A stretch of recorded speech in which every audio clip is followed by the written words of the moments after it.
Welcome to a Boothill guide by Boothill Mei updated version. And if you don't know already, I bloody love Boothill. Boothill is my favourite character to play in HSR. He is literally the reason I started making content in the first place. So I'm just really excited to welcome all of the new Boothill mains who picked him up this patch. And I want to share all of the important information that I learned over the years now of playing Boothill. So this video is more for people who are new to Boothill and are just picking them up for the first time.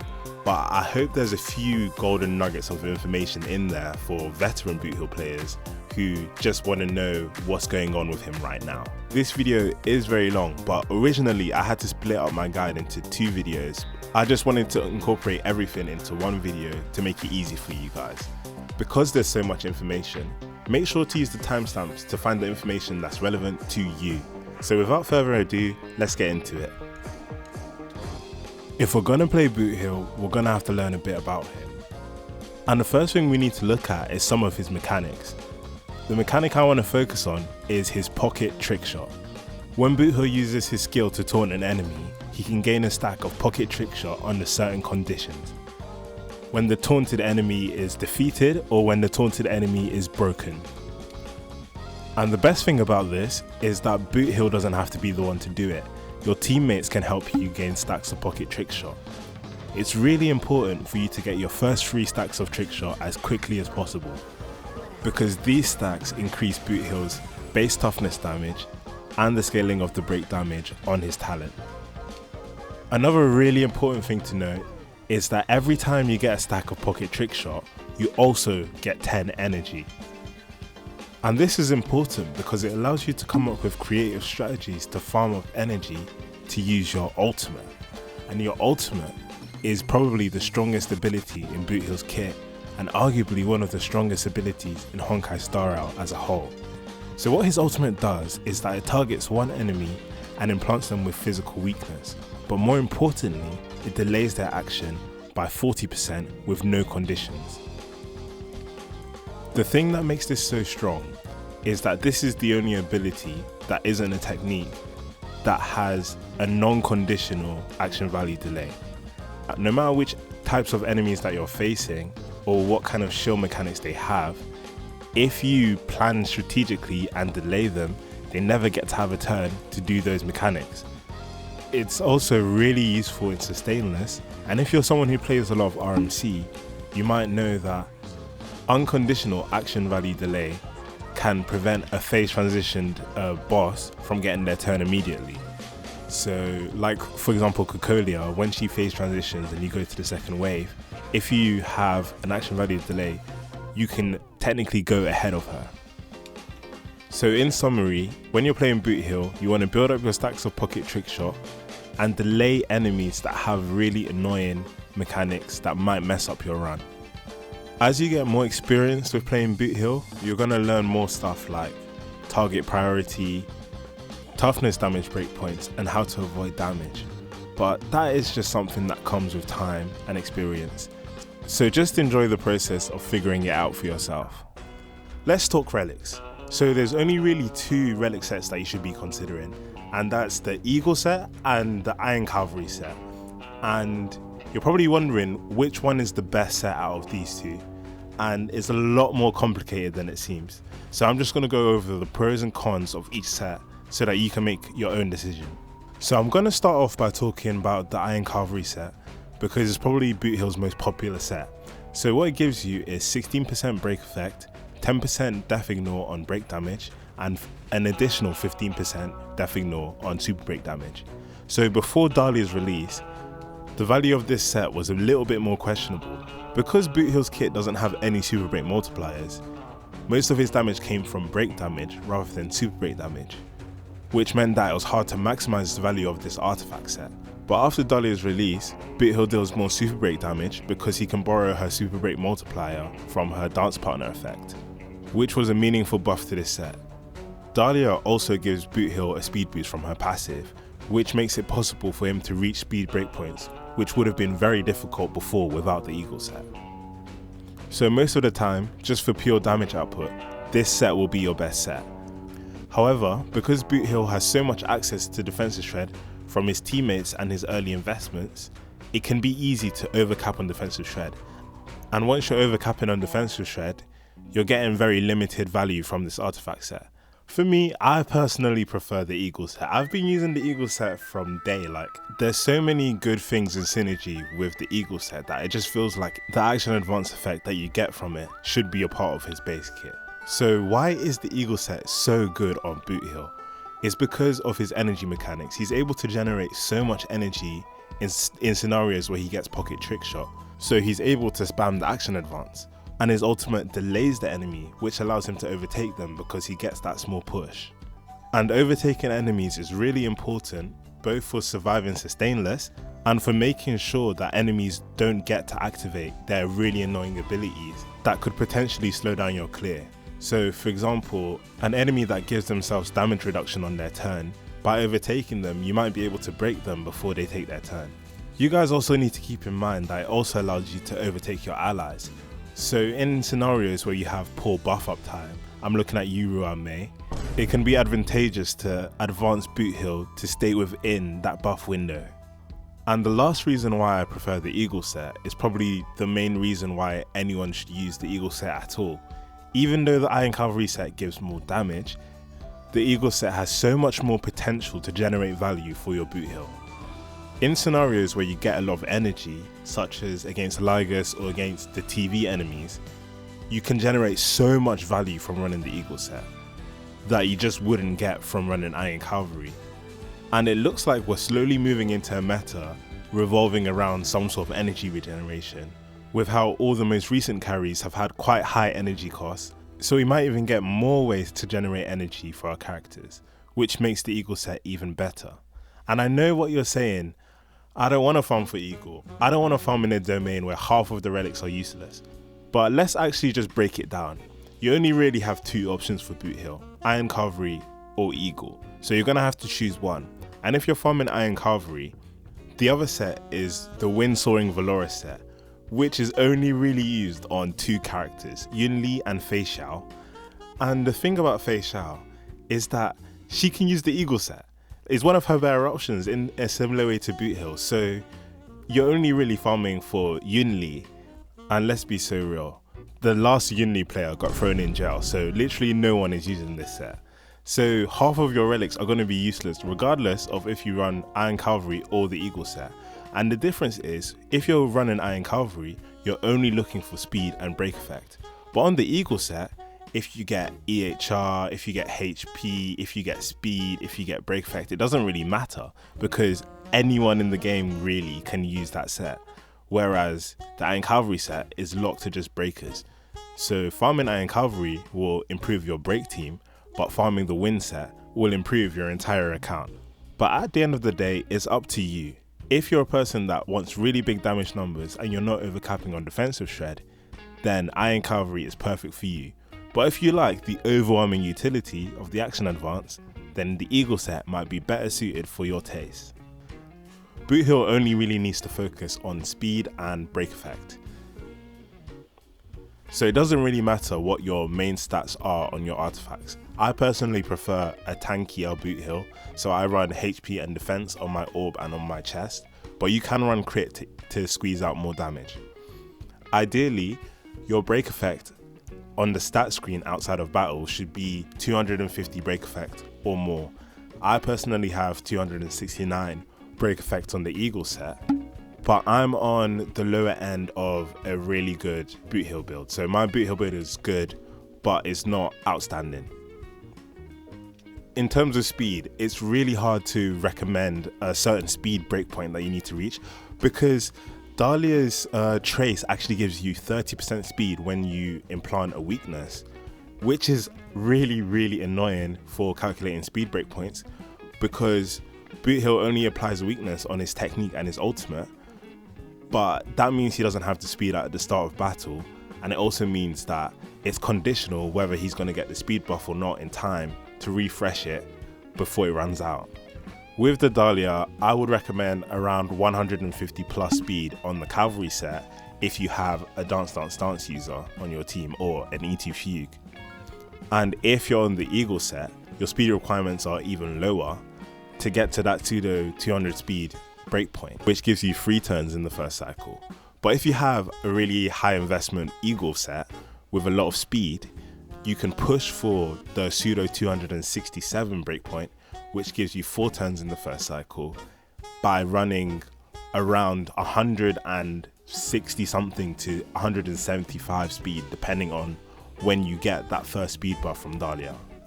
But in all seriousness, my best advice is just get your Boothill as fast as possible without sacrificing too much break effect.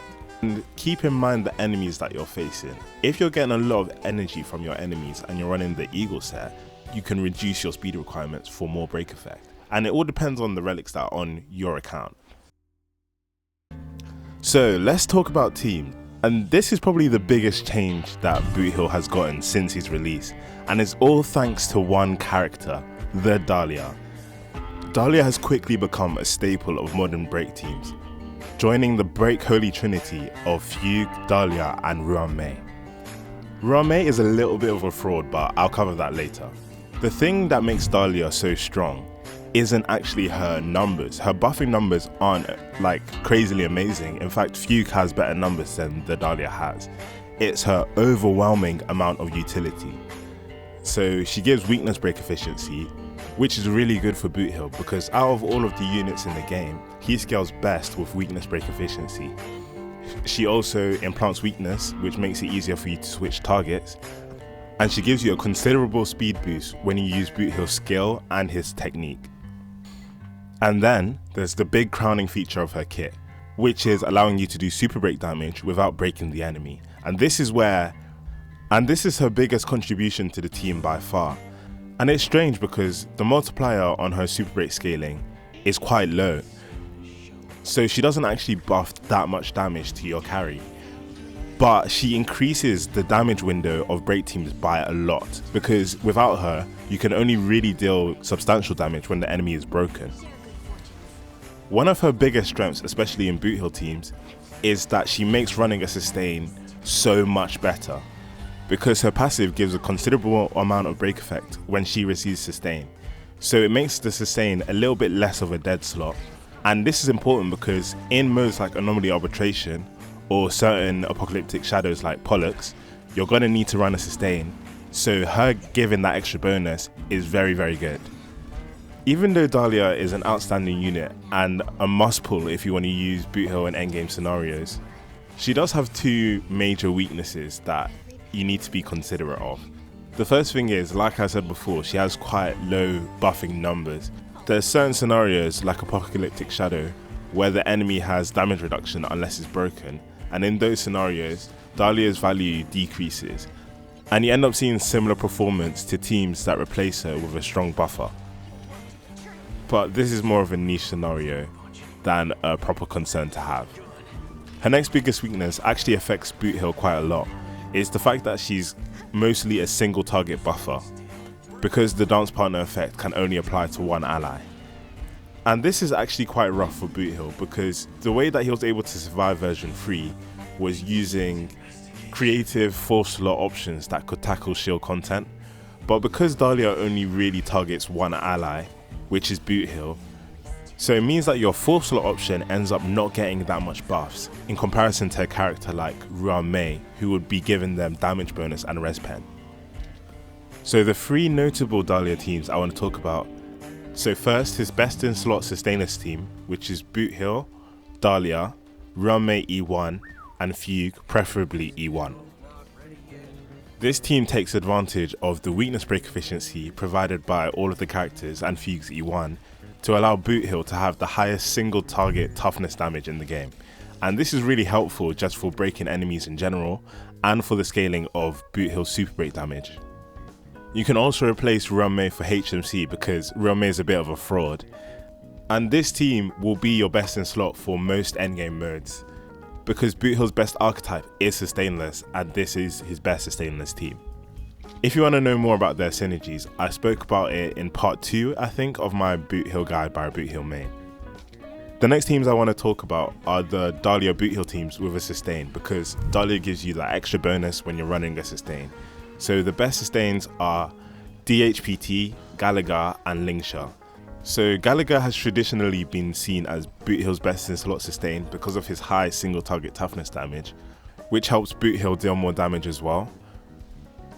But in the current meta, we have a lot of AoE, so the case for Lingsha and DHPT is a lot stronger. I personally prefer DHPT because you get the physical weakness implant, so he can help out with breaking, and he's able to be skill point positive. And because DHPT is the shielder as well, you're able to protect your Boothill from being one shot, since he takes extra damage from enemies in standoff. And what this enables is you can go back to building crit on your Boothill. I know a lot of Boothill mains have moved to more tanky builds just to help him survive more in sustainless, and because of the fact that his crit damage isn't that substantial at all. But building crit does improve your damage, and you might end up in scenarios where you just need a little bit more damage to clear an enemy, maybe get some stacks of pocket trick shot. So DHPT enabling you to build crit, giving you some attack, is quite nice, even though he doesn't explicitly buff break damage. The last teams I want to talk about are the more off-meta teams where you use a 4th slot sub DPS, and I've already stated that she's not the best slot here, but there are certain teams where they like having the Dahlia over other options. For example, the Acheron team, where you play Boothill with Acheron, actually prefers having Dahlia to having a different option like HMC or Ruan Mei, because it allows Acheron to fulfill her 2 nihility passive, and you can actually build her for crit damage and allow her to deal with enemies in AoE. I specifically like this team in Apocalyptic Shadow because Acheron has colourless weakness break in AoE, and that allows her to deal super break damage no matter what the enemy weakness is. The other team that I want to talk about is the Ashveil team, where you play Boothill, Ruan Mei, Dahlia and Ashveil. In this team, you get to benefit from Ashveil's 40% defense reduction and the vulnerability on his Lightcone if you have it, and he actually does a decent amount of sub DPS, since he's getting buffed by Ruan Mei, and it enables him to reach 100% defense reduction on this team. Dahlia is a good option on this team, even though she doesn't buff Ashveil much, because her follow-up attacks allow her to attack very frequently, which gives him a lot of energy. This team I like to use in pure fiction because Ashveil really helps you to clear out mobs where you can focus the bosses with Boothill. Next up, I want to talk about Fugue, and Fugue is an interesting one because so much of her power budget was allocated to her exo toughness, and for those who don't know what that is, it's Fugue's talent that causes an additional toughness bar to appear when you defeat an enemy's original toughness bar, and this just allows you to deal more damage, delay the enemy more, and for Boothill it allows you to get more stacks of pocket trick shot. The thing is, at E0, without considering exo toughness, everything that she does, HMC does better. They share more break effect, they have more super break scaling, and they can run DDD. Lucky for us, Fugue does have exo toughness, and she also has some decent vertical investment options which keep her in the team. Like once you get her E1, she is just better than HMC. One of Fugue's most underrated strengths currently is that she's a fire unit, which makes her synergize well with the Dahlia because you can always deal some toughness damage as long as you run them together. And the toughness ignore on her skill can actually be really useful, especially when you don't have your Dahlia ultimate or your Boothill ultimate, so you can still deal damage on your Boothill's turn. I particularly like the Fugue teams with HMC because they have such strong synergy. Every time that you break toughness or exo toughness, HMC gets energy, and as long as you're running dance dance dance, you get more action advances for your team. Another team archetype that I want to shout out is using Fugue when you have a sub DPS on a Boothill team, because sometimes that sub DPS or sustain might be off element. So if you're using, for example, HMC in the last slot, you can use Fugue skill on HMC at the beginning of battle to help you get more stacks of pocket trick shot before his Boothill's turn, and then give the skill to Boothill once he's ready. So next I want to talk about Ruan Mei and why I think that she's a fraud. And honestly, I actually love Ruan Mei, yeah. I've been playing her with Boothill since Boothill's release, and if you look at some of my older videos, I am a Ruan Mei glazer, usually. But recently, I've kind of been seeing her in a different light, and it's mostly because of her energy issues. Her energy issues are so damn annoying, and she only has 2 turns on her ultimate buff. So by design, she is going to be lacking some energy, even if you skill every single turn, unless she gets hit quite often or finds another way to get some energy. And it's so damn annoying because you end up having inevitable downtime on her buff.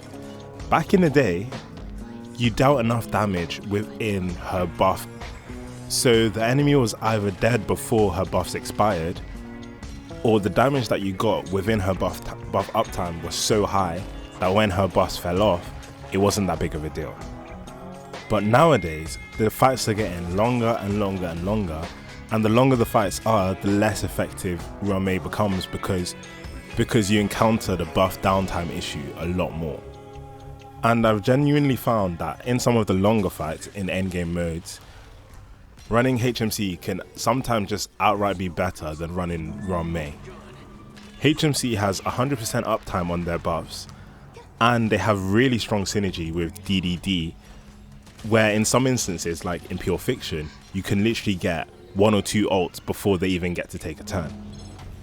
Even though HMC doesn't boost the team as much as Ruan Mei, having lower damage with better buff uptime just sometimes results in more damage overall.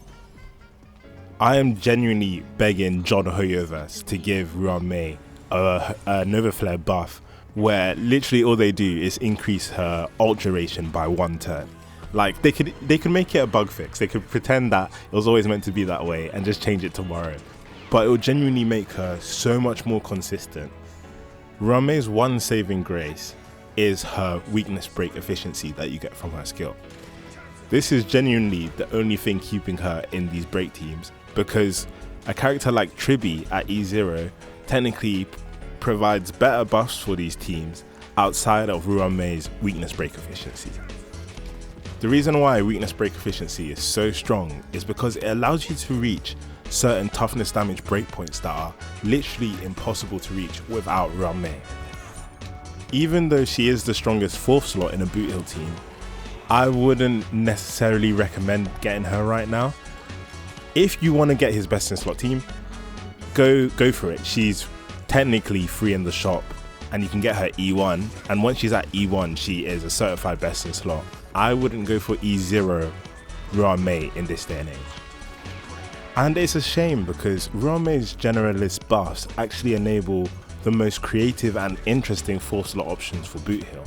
So I'm just going to mention a couple that I've personally had fun with, but keep in mind that some of these teams aren't super strong anymore, so they're mostly useful in Apocalyptic Shadow or when their specific kits and utility are being shielded in other game modes. The first team I want to talk about is the Silence Hill team with Hysilens, Boothill, Ruan Mei, and your choice of either Fugue or the Dahlia. And I really enjoy this team. In fact, the reason I pulled Hysilens in the first place was for Boothill. It wasn't for my DOT team because I didn't even have Kafka yet. And I genuinely don't regret pulling Hysilens for this purpose because they have some decent synergy. Boothill has the capability to have the highest scaling single dot in the game from his Break Bleed DOT. And Hysilens has the capability of detonating that DOT with her ultimate, which actually deals a considerable amount of damage, especially against boss enemies. And Hysilens' damage is all AoE, where Boothill is single target, so she can help you out with dealing with the mobs in AoE.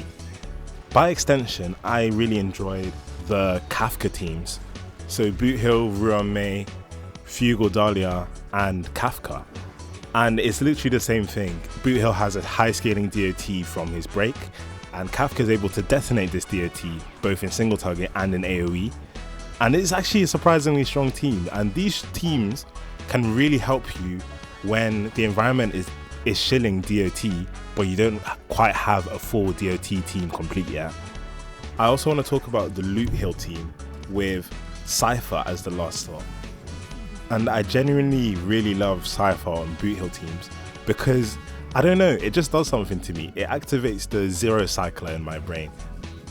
Okay, I'm gonna try and explain it, but when a team has so many options for micro small optimizations that can produce a lot more output, it makes it much more compelling for short cycle clears. And obviously the way that Cipher's ult works makes her more compelling for low cycle clears as well. In single target fights, Cipher is one of his best options in the 4th slot, but it's actually quite difficult to get maximum value from playing a Cipher because it transforms a team into more of a puzzle because everything is so breakpoint specific. The toughness damage is breakpoint specific, the amount of damage you deal is even more breakpoint specific because Cipher's recording it for her ultimate. So you have to do a lot of planning, a lot of adjusting, and get used to playing Boothill with Cipher for the Loot Hill team.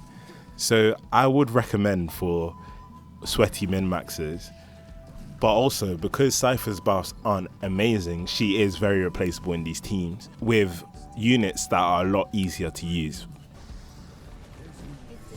I've seen a lot of questions recently about Boothill's investment priority, like what do I need to pull to make my Boothill the strongest Boothill possible?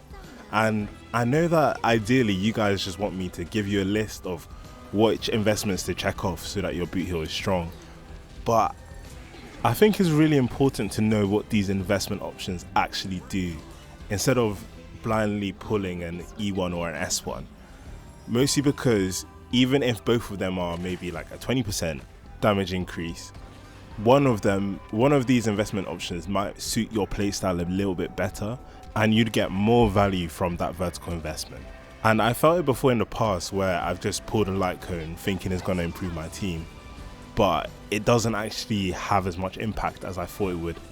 For me, this is important to note for break teams specifically, because a lot of the vertical investment for break teams not only gives damage, but also gives some form of utility.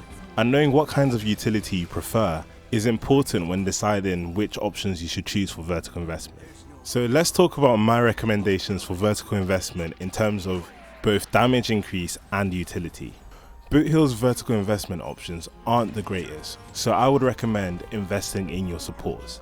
And the support with the best meta options that you should consider is the Dahlia. My first recommendation is Dahlia's E1, which gives a super break multiplier to all of your allies, not just your dance partner, and also allows you to deal 1 instance of max toughness damage to the enemies.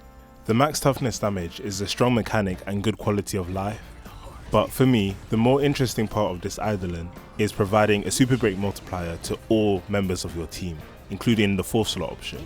This means that your 4th slot option can deal a lot more damage, and it makes running a sustain feel less bad, because this Eidolon allows your sustain to contribute a decent amount of damage. It also enables some of the weirder dual DPS comps that Boothill used to be able to run with Fugue and Ruan Mei. But without Dahlia's E1, running Dahlia and Ruan Mei together means that your 4th slot doesn't get any super break multiplier. With the E1, you can run them together without Fugue, if you don't have her maybe, and still have meaningful damage contribution from your 4th slot. This choice is notable for people who like dual DPS style comps with Boothill, and for people who don't have Fugue or don't plan on pulling her, since you're able to better use Ruan Mei as a replacement. Next up is Dahlia's S1, which is a strong unconditional damage boost to the team, and as a bonus it also helps you generate skill points.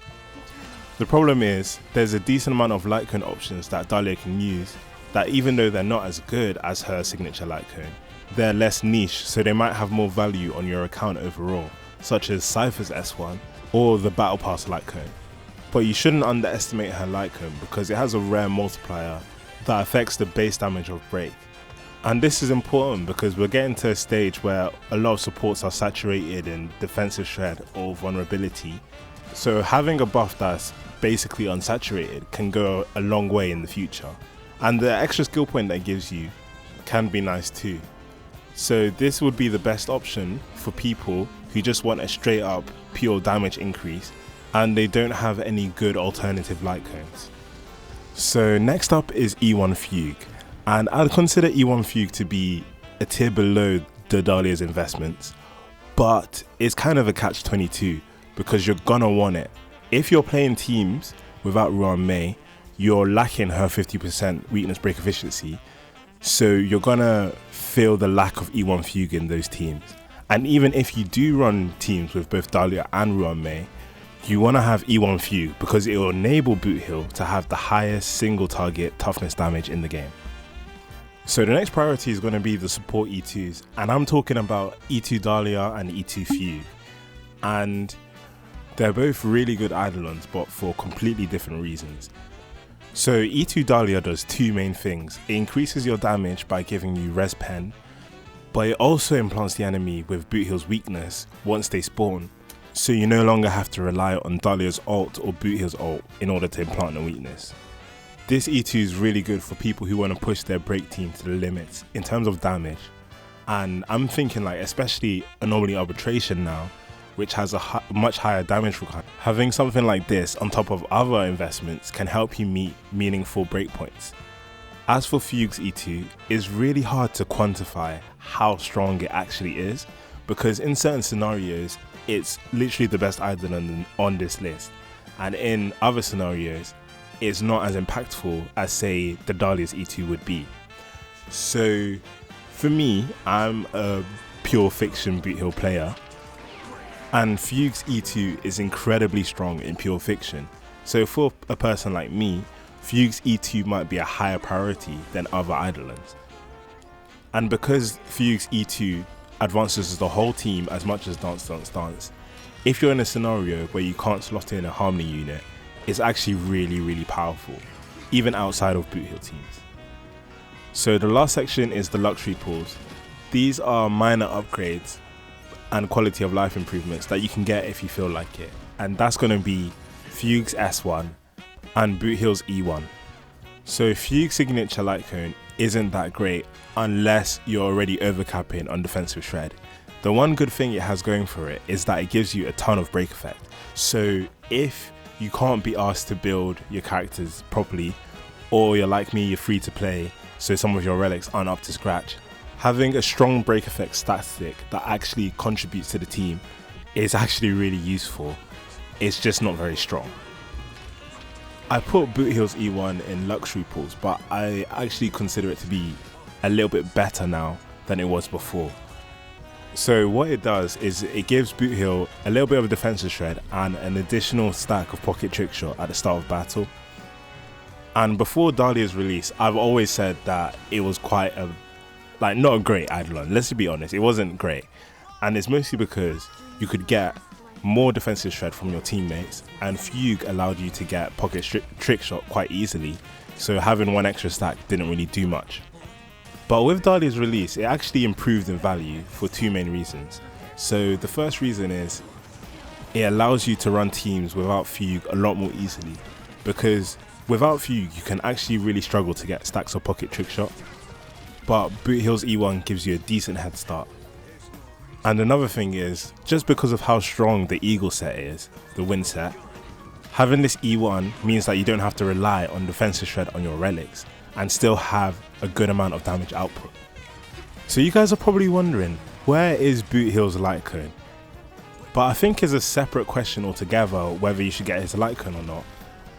And it's because of one main reason.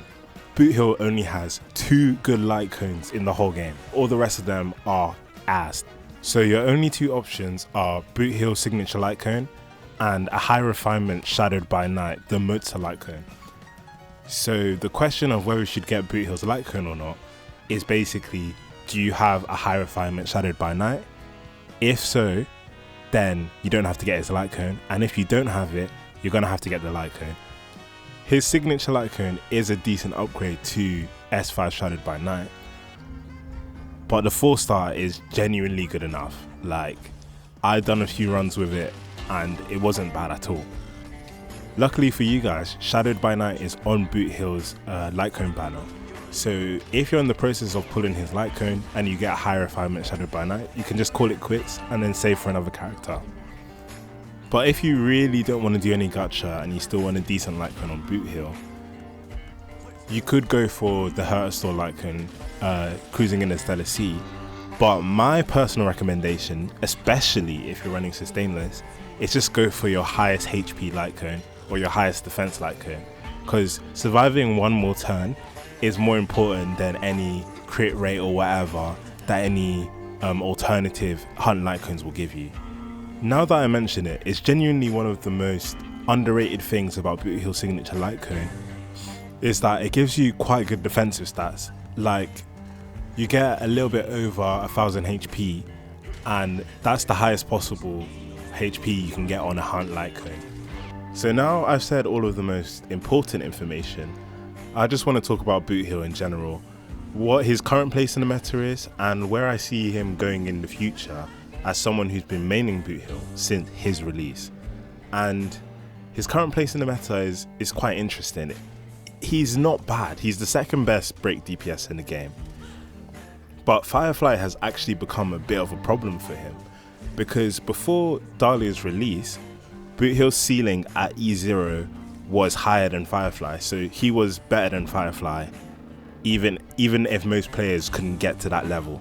But after Dahlia's release, her specific passives that give extra toughness damage to Firefly buffed her to a point where she became the best break DPS in the game, but Boothill genuinely wasn't that far behind.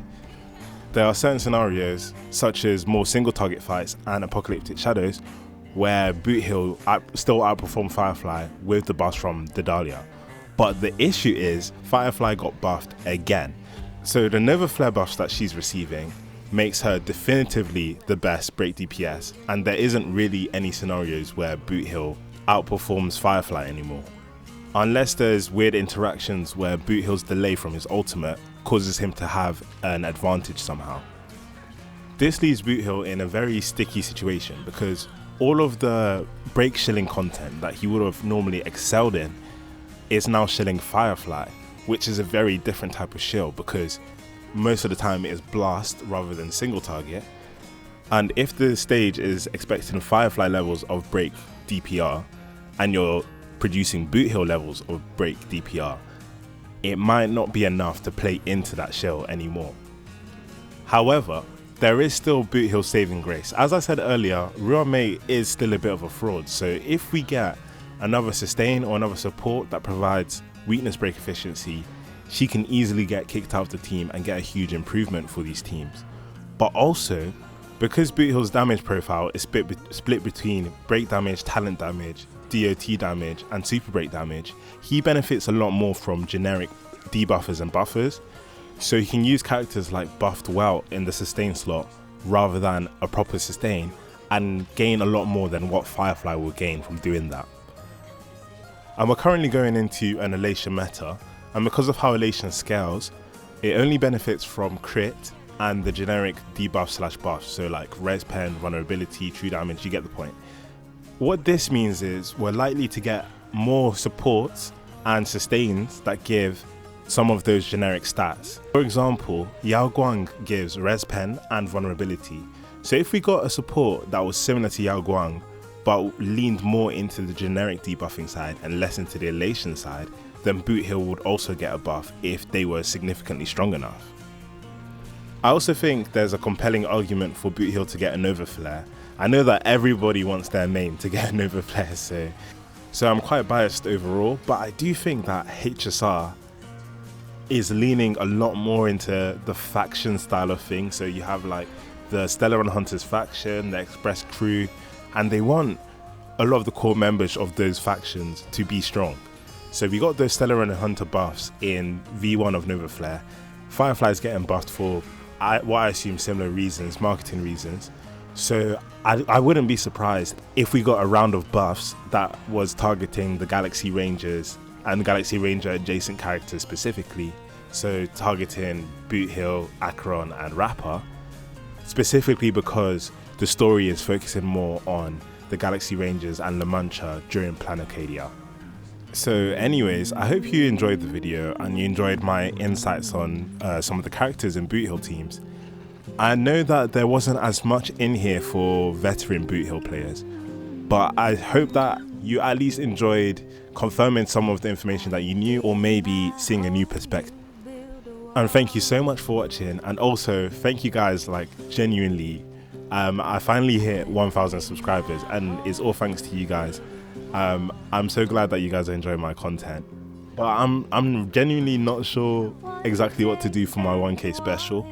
I was thinking about making a painting, or like painting a light cone, because I do oil paintings, but I'm not quite sure. So leave a comment about what I should do for my 1K special. And thanks for watching. Bye.